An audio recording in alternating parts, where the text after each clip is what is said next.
আহা বেশ ভালো লাগছে। চলো, পোকো কি খুশি। ফাইনালি আমরা ফ্লাইটে উঠে গেছি আর একটু পরেই আমরা ফাইনালি এয়ারপোর্টের বাইরে বেরিয়ে গেলাম। Hello everyone, welcome back to the channel to a new blog. বহু যুগ পরে মনে হলো যেন আমি ব্লগটা স্টার্ট করছি, কারণ বিগত বেশ কিছুদিন ধরে ব্লগ মানে করা হয়ে উঠছিল না। আর আমাদের অ্যাকচুয়ালি আজকে একটা নতুন জায়গায় ঘুরতে যাচ্ছি, সেই খুশিতে আরও ব্লগটা স্টার্ট করছি।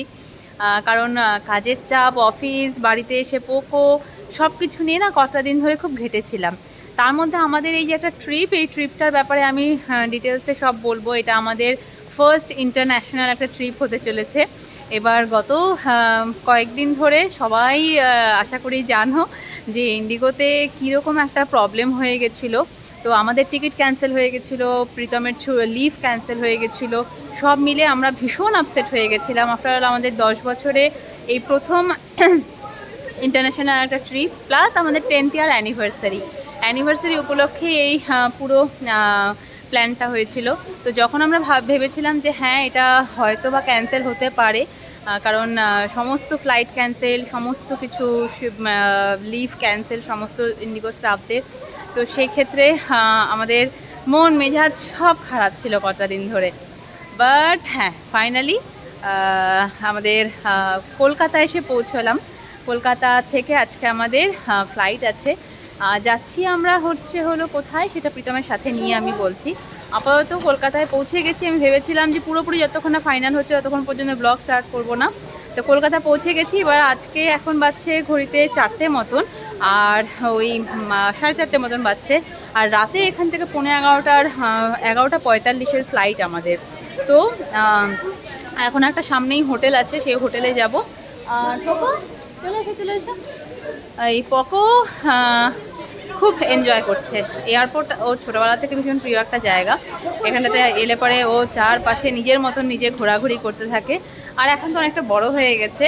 তো চলো, ফাইনালি আমরা পৌঁছে গেছি হোটেলে। এখানটাতে আমরা ম্যাক্সিমাম ওই 3-4 ঘন্টার জন্যই আছি, একটু রেস্ট করার জন্য, স্পেশালি পোকোকে একটু ঘুম পাড়ানোর জন্য। তো এই আমাদের ছোট্ট একটা রুম। এখানটাতে এখন বাজছে 5:30 মতন। এইখান থেকে এইটুকু মানে 600 থেকে 700 মিটারের মতন ডিস্টেন্স এয়ারপোর্ট থেকে এই হোটেলটার। বাট আসতে লাগলো প্রায় আধা ঘন্টার ওপরে। তো আমরা ভেবেছিলাম বাড়ি যাব, তারপরে প্রীতম ক্যালকুলেট করলো যে বাড়ি যদি যাই তাহলে যাওয়া আর আসা, বাড়িতেও ঢুকতে হবে না, শুধু যেতে আর আসতেই আমাদের টাইম ওভার। তো ওরকমভাবে যাওয়ার কোনো মানে হয় না, কারণ এতদিন পর বাড়ি যাব, সবার সাথে দেখা হবে। তো ওই জন্য বাড়ি যাওয়াটা ক্যান্সেল করলাম। এই ট্রিপে হবে না, নেক্সট টাইম দেখা যাক। আর এখন আমরা একটু রেস্ট করি। আমাদের এখান থেকে ভিউটা খুব ভালো, মানে ভিউটা খুব ভালো বলতে একদম রোডের ওপরে, এখান থেকেই এয়ারপোর্টও দেখা যাচ্ছে পুরো। এই আমাদের হোটেল, আর ওই হচ্ছে এয়ারপোর্ট। বোঝা যাচ্ছে কিনা জানি না। ওটা হচ্ছে এয়ারপোর্ট। তো এই হোটেলে আসার একটাই মাত্র উদ্দেশ্য ছিল যে পোকোকে একটু ঘুম পাড়াবো। সেই পোকো এখন মানে কি বলবো, ঘুমের তো কোনো নামই নেই, মনে হচ্ছে বেকার এসেছে। এয়ারপোর্টে থাকলেই মনে হয় ভালো হতো বেশি। পোকো এখানে এই ট্রলিটাকে খুলে ট্রলিটাকে তছনছ করলো। পোকো এই যে, কোথায় তুমি? তাড়াতাড়ি ওপরে এসো। খাটের ওপাশে গিয়ে ট্রলি খুলবে, ট্রলি গোছাবে, এই নিয়ে কান্নাকাটি। ফাইনালি পোকো একটু ঘুমিয়েছে। এখন আমরাও একটু রেস্ট করে নিই 1 ঘন্টার মতন। ওই 6:30 মতন বাজছে, 7:30 অবধি রেস্ট করে আমরা কটার সময় বেরোবো গো? পোকো জেগে থাকলে পরে এত মাঝে মধ্যে বকাবকি করি, আবার ঘুমিয়ে পড়লে পরে মনে হয় শান্ত বাচ্চা। এখন এমন ঘুম, এখন যতই ওকে বিরক্ত করি না কেন ও উঠবে না, আমার মতনই হচ্ছে। বাচ্চা এখন রাত 9টা। ফাইনালি এখন আমরা হোটেল চেক আউট করে বেরিয়ে গেলাম। আর এখন সোজা এয়ারপোর্ট। সবাই একটু গেস করো কোথায় যাচ্ছি।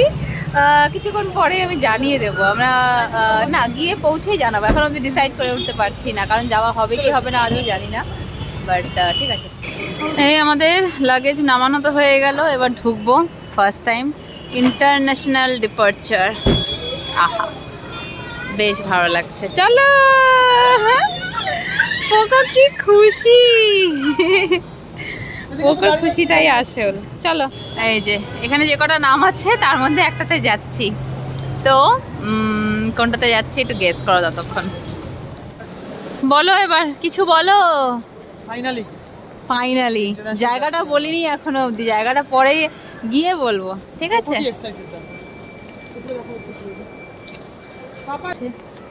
এক্সাইটেড পোকো ভীষণ আমাদের সাথে সাথে, পোকোর পাপাও ভীষণ খুশি। আজকে আমাকে ব্লগে মানা করছে না একদম। চলো চলো চলো চলো চলো, পোকো আমাদের চলে যাচ্ছে পেছন পেছন গার্লফ্রেন্ড পেয়ে। এখানে বাচ্চাদেরকে দেখেছে বল খেলতে, ব্যাস ও খেলবে। এবার গিয়ে রিকোয়েস্ট করছে যে আমাকে একটু বলটা দাও না, তো দিয়েছে, এখন খুশি। কিন্তু ওর তো খেলা, ওরা তো অনেকটাই বড় ওর থেকে, ওরা কি আর উলি বাবারে উলি বাবারে উলি বাবারে, বাচ্চা তো বাচ্চাই হয়। খুব খুশি যে ওকে খেলা নিয়েছে।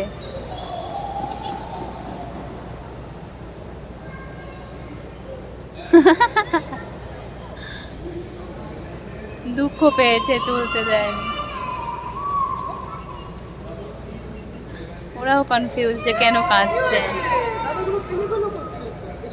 ইমিগ্রেশন হয়ে গেল, এবার আমরা খাওয়া দাওয়া করব একটু, কারণ খিদে পেয়েছি। সেই দুপুরবেলা খেয়েছিলাম, বাড়ি থেকে লুচি আর একটু চিকেন এনেছিলাম, আর ডিনার সেরে নেবো, কারণ অলরেডি এখন প্রায় 10টা বাজতে চললো, আর 1.5 ঘন্টা পরে আমাদের ফ্লাইট।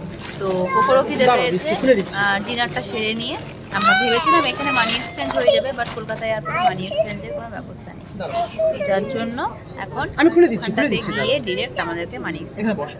এই যে একটা ভেজ ফ্রাইড রাইস আর একটা কি egg fried rice, egg biryani, egg handi biryani. তো দেখা যাক কলকাতার এগ হান্ডি বিরিয়ানি কেমন। নাও খোলো। আচ্ছা পাপা, তোমাকে একটা চামচ একটা মামাকে দেখো কেমন ঝাল নাকি, মামা একবার টেস্ট করে দেখবে ঝাল নাকি। আচ্ছা ঠিক আছে। এই যে কেমন লাগছে বিরিয়ানি? ভালো? কেমন গো টেস্ট? ভালো। ফাইনালি আমরা ফ্লাইটে উঠে গেছি, আর একটু পরেই আমরা চলে যাব, আর একটু পরেই আমরা আমাদের ডেস্টিনেশনে পৌঁছে যাব।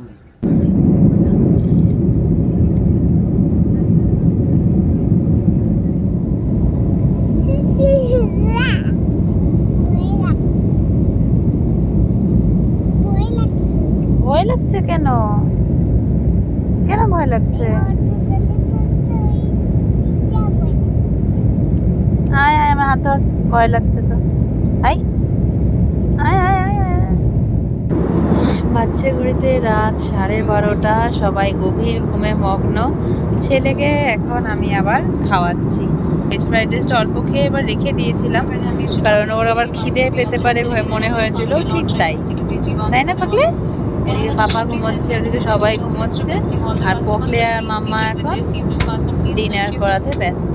ল্যান্ড করে গেছি, আর আমরা এখন ওয়েট করছি প্রীতমের ফ্রেন্ডের জন্য। ইয়েস, এখান থেকে আমাদেরকে জয়েন করবে অভিষেক, আর তার জন্যই আমরা ওয়েট করছি। ওর ফ্লাইট এখানটাতে ল্যান্ড করবে প্রায় 6:30 7টা নাগাদ। তো আমাদেরকে প্রায় 2 থেকে 2.5 ঘন্টা ওয়েট করতে হবে, 3 ঘন্টা, প্রায় অলমোস্ট 3 ঘন্টা ওয়েট করব। তারপরে এখান থেকে ও এলে সবাই মিলে একসাথে বেরিয়ে পড়ব। তো কেমন লাগছে গো? ফার্স্ট টাইম 40 বছরে প্রীতমের 40 বছরে, আমার 30 বছরে, আর পোকোর 3 বছরে। 3 বছর এখনো হয়নি, 2.5 বছরে। তাই না পোকো? ইন্টারন্যাশনাল। ইয়ে ফাইনালি এয়ারপোর্টের বাইরে বেরিয়ে গেলাম, যার জন্য ওয়েট করছিলাম 4 ঘন্টা, 4.5 ঘন্টা ওয়েটের পরে সে ব্যক্তি এসেছে। আর এদিকে পোকো পুরো ঘুম, সারা রাত না ঘুমিয়ে ছেলে আমার এতক্ষণ পর্যন্ত জেগে দুষ্টুমি করেছে। আর এখন এই যে সবাই ফটোশ্যুটে ব্যস্ত, অভিষেকও ফটোশ্যুট করছে। আমাদের গাড়ি চলে এসেছে। এই হচ্ছে ভিয়েতনাম হানোই এয়ারপোর্ট। ফাইনালি যাচ্ছি এখন আমরা আমাদের হোটেলে। আর এখানটাতে একটা নতুন জিনিস দেখলাম, এক তো প্রথম যে গাড়ির যেটা ড্রাইভিং সিটটা সেটা হচ্ছে লেফট সাইডে, এতদিন পর্যন্ত টিভিতেই দেখতাম, বাট সামনে থেকে আজকে প্রথমবার দেখলাম। আরেকটা জিনিস, এখানটাতে গাড়িতে সবসময় ক্যামেরা লাগানো থাকে, এখানে ব্যাক সাইড ফ্রন্ট সাইড দুটোই সব ভিডিও হয়েই যাচ্ছে। যাই হোক, আজকের মতন তো এখন আমরা হোটেল যাই। আর এই ব্লগটা আমি এখানটাতেই এন্ড করছি। নেক্সট ব্লগ যেটা আসবে সেটা ভিয়েতনাম থেকে স্টার্ট হবে। কোথায় এসেছি তো বলেই দিলাম, যাই হোক। তো আজকের মতো টাটা।